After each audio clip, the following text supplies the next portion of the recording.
Now, the Benchmarks Foundation says cheap labor exploited by gold and diamond syndicates is driving illegal mining in South Africa. It comes as residents of Krugersdorp, Kagiso and Munsieville are adamant that illegal miners operating in that area are responsible for crime. To expand further on this, I'm joined by Benchmarks Foundation researcher David van Wyk. A very good evening to you. Thank you so much for your time. Now, you have researched the sector quite extensively, and you say cheap labor exploited by gold and diamond syndicates is driving illegal mining in South Africa. To what extent is government failing to tackle the scourge of illegal mining and the alleged criminality that stems from the sector? Well, I think that we've been warning for the past 10, 12 years that government should take steps to begin to regulate small-scale mining, because mining is inevitably going to become medium and small-scale as minerals begin to deplete. Minerals are not renewable, and certainly gold is now at a point where it's no longer profitable to do large-scale industrial mining in most instances. So we have 6,000 abandoned mines as a consequence.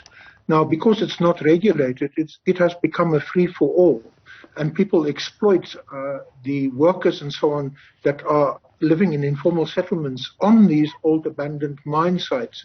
And that is a real problem, because the patches on which they are mining are controlled by syndicates, and the syndicates fight with each other, and they fight also with the mine workers themselves to have control over the gold that is coming out of these small-scale mine sites. They pay these workers far less than what the global market price is, and consequently, if workers refuse to sell to them, the workers get killed. It's as simple as that. Now, with the rising unemployment and inequality in the country, we are having a situation where violence erupts around this contestation. It's much like the taxi industry, where people fight over routes and so on.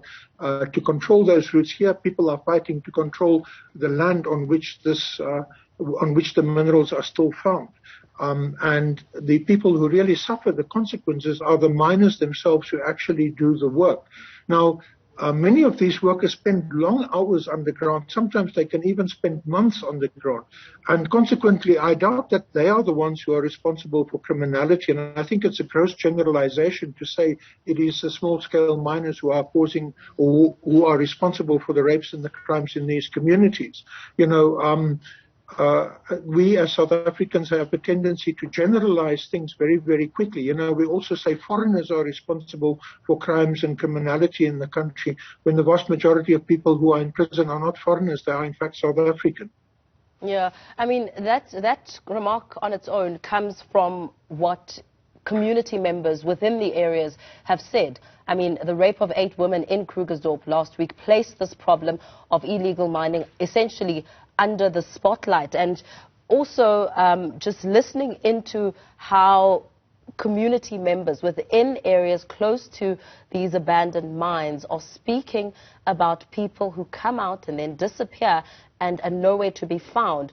I think that's where the reference comes from. But the brutality of these 8 women has really got South Africans rethinking and focusing again on the problem of illegal mining. We've seen law enforcement agencies intensifying police activity. Will these heightened police operations alone around areas known for illegal mining be enough to stop the influx and activities of Zamazamas? Well, I think that 2 things.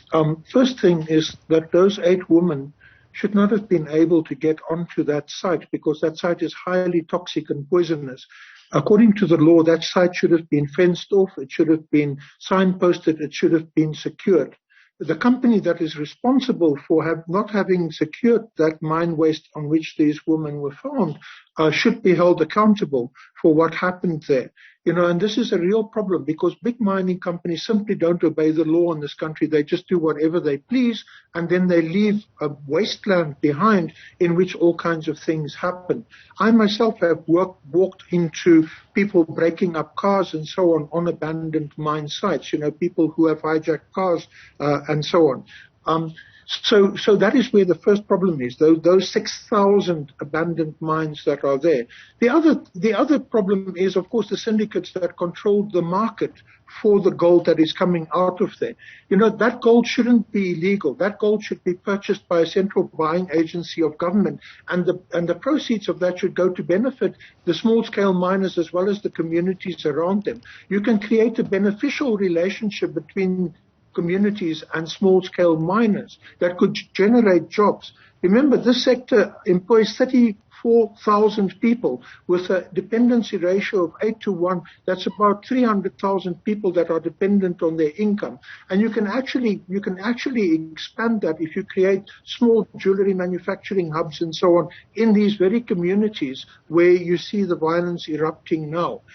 Also, these old mine sites have a lot of facilities that could be used by the community for beneficial purposes. They've got workshops, they've got facilities that could be used for education and so on. Very often they even had housing. But because we didn't do anything over the last 15 years about it, the housing have all been plundered, the facilities have been broken down and so on. They've also got electricity substations. Communities could have solar farms on mine waste that could generate electricity back into the system. Soweto owes Eskom billions of rands. Welkom owes Eskom billions of rands. They could actually pay what they owe if they had community-driven solar farms on this land. You know, we have to be creative. We have to realize that it's inevitable that we have a declining mining industry. AngloGold Ashanti has left the country. BHP Billiton has left the country. Other big companies are leaving the country because the minerals are becoming finished. But they are still viable for small and medium-scale mining. So will we let the towns just die and fall into criminality? Or are we going to utilize this opportunity to create jobs and keep these mining towns sustainable? So who should be held accountable when it comes to surface rights and matters of the proper closure? If you look at Krugersdorp, most of the land there, and also Johannesburg, most of the land actually belongs to the city. Mogale city and the city of Johannesburg and so on. The mines only had the underground rights, but the mines polluted the surface. And the Mining Act, the Minerals Petroleum Resource Development Act, clearly says that mining companies have an obligation to rehabilitate as they mine. But very few of them actually do that. And so the Act also says that the former owners of a mine can be held accountable. So we just have to go to the deeds office in Pretoria, check who were the people who actually operated those mines, or the Department of Mineral Resources should have the records, and then we should prosecute them, whether they're in London or wherever they are sitting. They should be prosecuted and forced to come back and fix up the mess that they left behind. Besides that, there is a 50 billion rands rehabilitation fund to which these mining companies have contributed. That fund is being underutilized at the moment. Instead of rehabilitation, instead of creating concurrent and post-mining economies, that fund is just lying there making money for fund managers instead of the communities that are surrounding those mines. So your organization has been engaging with government for over a decade, you said, and participated in the white paper process. How far is that process from finalization? Well, the white paper process has now gone ahead and it has been gazetted, but the problem is that they didn't listen to much of what we said, and we disagree with a lot with the gazetted paper that is going to come out because they simply ignored what we said. And so we are very worried that the government is not taking seriously when it has consultations with communities, with organizations, because we organized the National Association of Artisanal Miners in South Africa to participate in that process. We also even offered the Department of Mineral Resources that we would facilitate meetings between them and small-scale miners so that the small-scale miners become part of the process. But, you know, you can take a horse to water, but you can't force it to drink.